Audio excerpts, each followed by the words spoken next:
Ito ay rated SPG. Striktong patnubay at gabay ng magulang ang kailangan. Maaaring may masiselang tema, lengguwahe, karahasan, sexual, horror o droga na hindi angkop sa mga... Nasundan nga ni Olive kung saan nga papunta itong kasambahay nila dahil nakutuban nga siya na papunta nga ito kung saan nga nagtatago itong ang si Mookie na nakila Emma.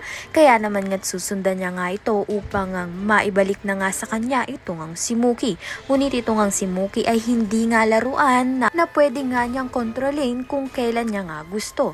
Dahil itong ang si Mookie ay tauhan na at ngayon ay kaya na nga niyang labanan ng sarili niya dahil nagkaroon na nga siya ng kumpiyansa sa sarili niya na kaya na nga niya na labanan itong ang si Olive. Kaya naman nga't hindi nga siya sasama dito nga kay Olive at binantaan niya nga itong si Olive na kung magpupumilit pa nga siyang kuhanin ay mapipilitan na nga itong si Mookie na magsumbong nga sa mga otoridad upang maidakip na nga itong si Olive at mapagbayaran na nga niya ang mga kasalanan niya nga kay Mookie sa kulungan at hayaan na nga lang raw siyang maging masaya sa piling nga ng Nay Emma niya. Masaya naman nga itong si Emma sa desisyon nga nito ni Mookie dahil nangungulila pa nga siya sa pagkawala nga ng kanyang anak na si Kyla. Subalit nga itong si Ligaya ay hindi nga kumpiyansa sa desisyon nga nito ni Mookie dahil nga baka nga raw balikan nga sila nito dahil may kakayahan na magbaliktad ng kwento itong ang si Olive. Kaya naman nga't ayan at iba pa ang dapat nating pakaabangan. Maraming salamat sa iyong panonood.